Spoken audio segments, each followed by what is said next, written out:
Hi, this is Coach Joe Lucas, and welcome to this episode of the Magellan Network Show. And today is an episode that I've been thinking about for months, and I finally decided it is time to have the conversation. So, what am I talking about?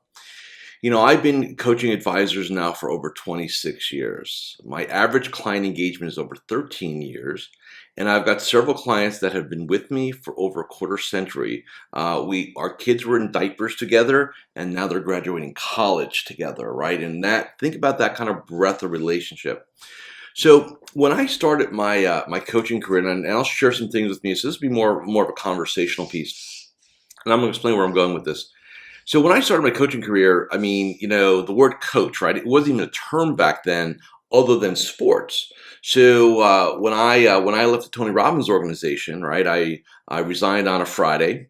And on a Saturday, I went to a Minuteman Press in Somerville, New Jersey. Some of you may remember that place. And I had I said, I need business cards, right? And I need them like today, right? And so all I can do is these ugly, like black and white ones, right? Some that an attorney would have. And this is, in the early 90s. And so I'd get back, I take the train. For those of you in New Jersey, New York, you take the train to the PATH station in Newark. And at that time, I'd go to World Trade Center, do my walk and talks, right? And that's what I do. And, when I started using the term, I branded myself a peak performance consultant, right? Because there's no such thing as coaching. Then I think a year or two later, I started to use the term coach. And then I probably spent the first decade of my career explaining to somebody it is not a sports thing. And what do you mean a business coach? What does that mean? What is that, right? And so the first part of my career was explaining to advisors what I do, why it's important, right, and results. The second part of my career, let's say the last 10 years or so, I've been explaining why I'm different because now everybody's worked with coach, which I think is great. So one of the core beliefs I do have is I think every advisor would maximize their potential having a coach. Now, every study that I've seen, only about 25 to 35% of the industry is even open to it. And what we're seeing now, one of my clients shared with me, and I'm not going to get into who it is. I don't want to get him in trouble. It's a very well-known national independent broker-dealer. I saw an internal survey, and it bothered me. And the reason why it bothered me was that while they're still only about 35% of their FAs are open to a coaching scenario, over half of them were dissatisfied with the results. And that bothered me. And so I've been watching kind of my fellows, if you will, and we'll talk about some different people without naming names in a little bit. But I do have some things I think are really important. So first of all, let me say this. I am the first one to tell you that I do these Magellan Network shows because I like to share my expertise. I'm also the first one to tell you that I probably am not a good coach for you because of just how I operate, how I do things, how I roll, my belief set, my standards, so on and so forth. And I'm cool with that. I think my whole premise is a coach needs to attract the type of person that they're going to do a good job for. All right. That's my belief. And and I'll share this to you where it actually was under assault.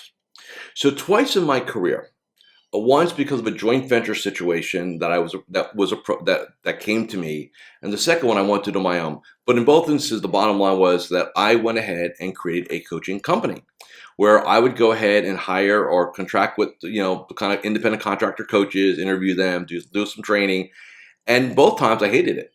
One because I had a business partner which I didn't like. I found out he was less than honest. Number two, the second time around, I just didn't like it because it took me away from this. What I ended up doing was having to market, having to get up there and do webinars and talks and connect with wholesalers and do all that stuff. And the reality was that my coaches are not me. And so it was very clear to me, it's like a head chef with a restaurant and you try to open up 15 other restaurants with 15 different chefs. They're all not going to cook, even though you can give them the recipes, they're not the same. It's just not you.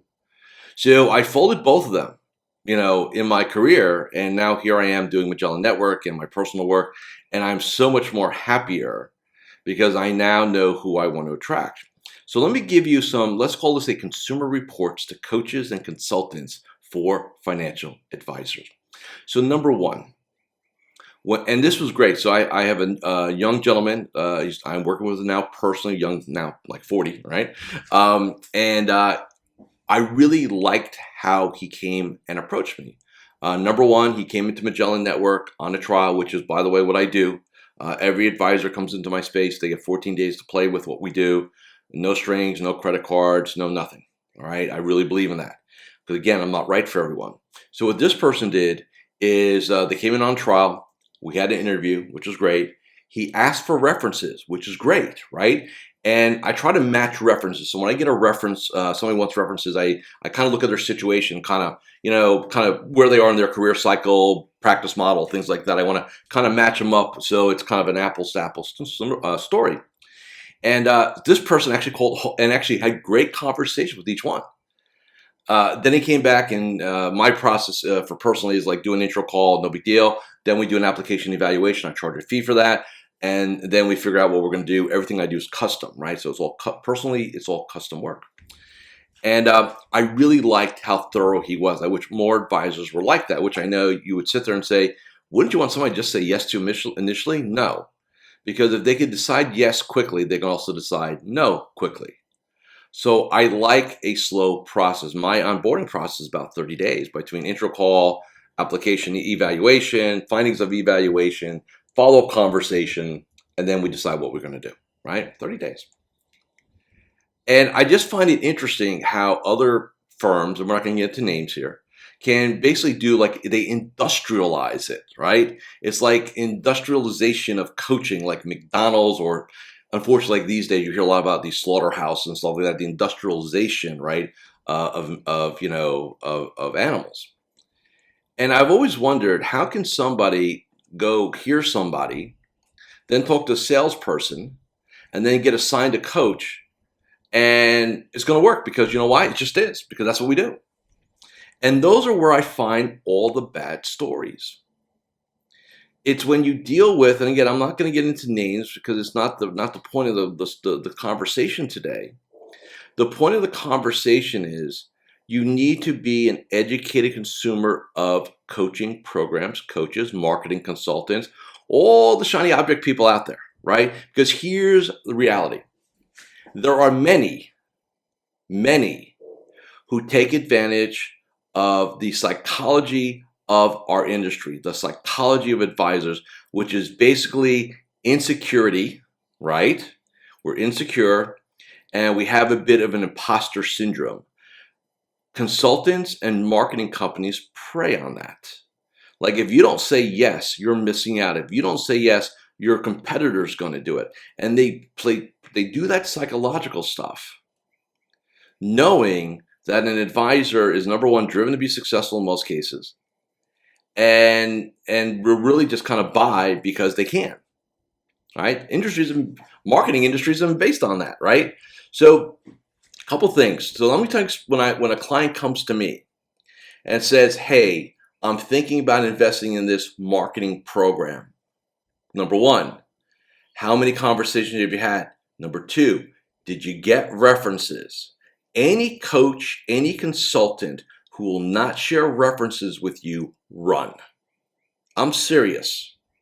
They don't have the stories. Because if they had the stories, they would share, right? Now, in my world, my clients are happy to put their names to their endorsement with me. You go on any of my websites, anything we do, my YouTube channel, we name names. We don't do Mark S. from wherever, right? We put names. You can Google them. You can find them. They are real people, not actors, right? So you want to make sure that the second thing in my mind is how long. So I used to, and I'm going to kind of walk through. So my claim to fame, if there was one early in my career, was that I would work with advisors on a totally contingent basis. So in other words, whatever your production was, we raised the bar, I get a piece, you get most of it, right? And I take the risk. And I really built my reputation on it. I don't do those relationships anymore because now they'd be multi-year, they're messy, and I decided that I wanted to go in a different direction. So my direction today, and has been for the last several years, is I do everything in my world month to month. So in other words, not only do I vet you and we go through this process, but I don't lock you into anything. Now, why? I believe that if a coach is really good at what they do and a program is worth its salt, The advisor wants to stay because it's valuable to them, not because they're contractually obligated to. I wish I had $1 for every time I've talked to somebody who has said to me, either because they're currently involved with the program, well, Joe, I really want to work with you, but I've got another 6 months on, with this person, or and it's like 25 grand up front, right? And I gotta see it through, or I'm locked in on this marketing consultant for the next 6 months, and I don't even know what they're doing for me, but it is. And I'm sitting here going, number one, how do you not know? Number two, is that really an indictment of the industry that I represent? Because I just don't see that. Everything I do is month to month. And my average is 13 years. I have very little turnover in my game. In fact, a lot of my clients are friends now. For me, it's all about the relationship. I go into everything I do with the premise. Now, it always doesn't work out. I'll be the first to admit that. But I always go into it with the premise of, client for life, hopefully a friend for life, meaningful relationships. I think that's the most important thing. So I want you to think about, first of all, I want to encourage every one of you to go find a coach. Like I said, it doesn't have to be me. I'm not saying it has to be me. But go find somebody you resonate with. A couple things. Number one, buyer beware. Number one, in this industry, there are nuances. So, and I say this as respectfully as I possibly can, even though you really can't go to your Chamber of Commerce right now or your BNI groups or something. But if you're gonna coach with a random person who doesn't know our industry, you're gonna give them an education on our industry, which is great, but they're not gonna add a lot of value to you. What we do is a specialty. Now, I've lived, breathed, and kind of consumed this entire industry for over 26 years. People tell me what makes me great at what I do is I don't have to think about what the answers are, because I've probably had the question several times in my career, right? So you want to make sure, number one, you have experience. Number two, there needs to be some sort of evaluation onboarding protocol. So if you go from conversation to contract, that would concern me. And then if they kind of they have salespeople kind of put the screws to you to get you to sign up, I'd be concerned about that too. Now, we do have a membership director at Magellan Network, so I'm going to say that right now. It's my son, Michael. But he is more about making sure you have a good experience through your trial process. And we just don't pitch, we attract. Either you see what we do and you're in, or you don't. Fine, we're cool. The reality is only about 35% of advisors that come in on a trial become members. Partly because most of the time not a good fit, and we're cool with that. Totally are. Fine. Nobody has a bad experience though. That's the important part. And then be very clear on what the deliverables are going to be. So are you looking for a coach who works around a process, or you're looking for a coach that walks around your personality? Because it's easy to coach processes. You can take any guru and say, here are the 10 things I do for my practice, and I put them in a program, I put them in a deck, I put them in a workbook, and I'm going to train somebody just to teach this. That is easy, and I say that as respectfully as I can. But if they're not willing to get to know you and your nuances and what's important to you, to me, it's a challenge. Now, let's talk about marketing consultants. They're my favorite because they now with COVID-19, right? I don't know about your LinkedIn box, but my box every day has 3 to 5 of these LinkedIn people, right? Hey, I can source you 10 appointments, 20 appointments, da-da-da. And, my experiences are, not that I have a lot of them, but I've had several clients go down that road because they wanted to. It is all smoke and mirrors. And as they say in Texas, all hat, no cattle, right? It's all just a money grab. It doesn't really work. And that's reality. Now, it does not mean that there are other marketing consultants who are not worth their weight in salt. And again, if you want a list of those who I endorse, I'm not going to do it here. Just send me a note. I'm happy to share those with you, right? I have no economics. I don't take affiliate fees, referral fees, anything like that. I just do what's right. Okay, so if you want that, just reach out. I'm happy to provide that to you. With that said, you've got to make sure that you do your vetting process. All right, with marketing consultants, coaches, anybody who you're going to give your hard-earned dollar to, you need to make sure it makes sense. Right? if they're trying to overpromise you, like you hear terms like turnkey, right? Trust me, everything takes a ton of work. There's no turn. The only thing that's turnkey is stroking the check. Other than that, it's a lot of work, and you got to recognize that. Also, as our industry now has to adapt, digital marketing, sales funnels, you have to learn. The industry is going to have to educate themselves on. It doesn't mean you don't hire people to execute for you, but you better know the questions to ask, right? Last year, I spent, mid five figures and weeks of my life to learn digital marketing, personal branding, all of that. Why? Not because I'm going to go into business and start a digital marketing agency or personal branding. That's not my game. But I need to be able to counsel my clients on, look, if you're going to hire this firm, here are the 5 or 10 questions you better ask them, right? How are they going to deliver this? Like I just talked to one of my clients, and I'm looking into who they retire, well-known marketing brand. And and he's on some, I think, $500 a month program, whatever it is. I said, what are they doing?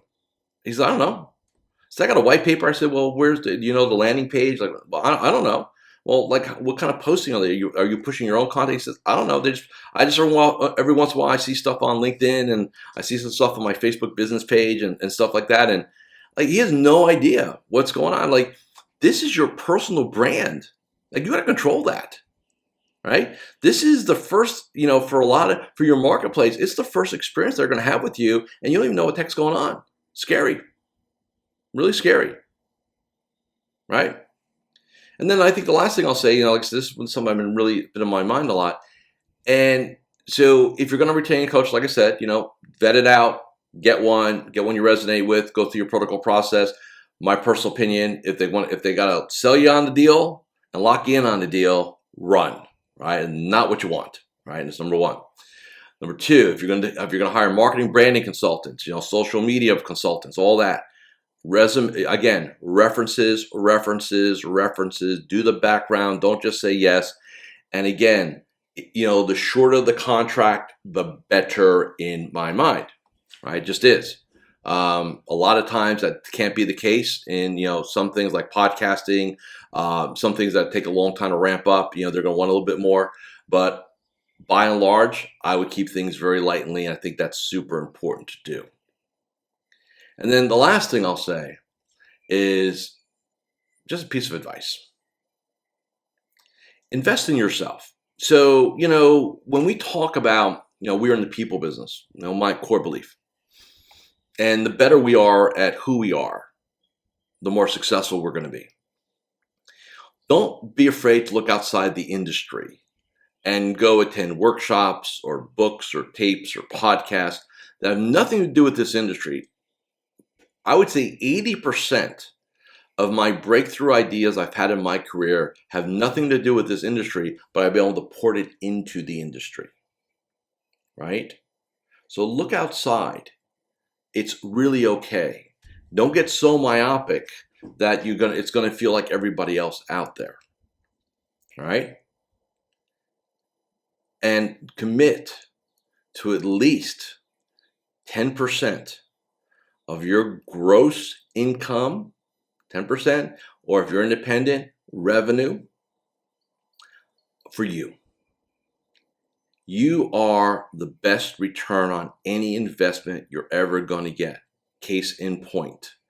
If you had to put $100,000 away for retirement and earn 6 to 8%, or you took that $100,000 and got a coach, got a digital marketer, really mastered, and you're able to bring in, $25, $35 million for that $100,000, what's going to be a better return on investment? Because think about this, and look, you all know this better than I do. When you put that $100,000 into the market, I don't care how you do it, what are you really investing in? Other people's businesses, right? You're investing in Mark Zuckerberg and Apple and IBM or whatever it is, right? Tesla, right?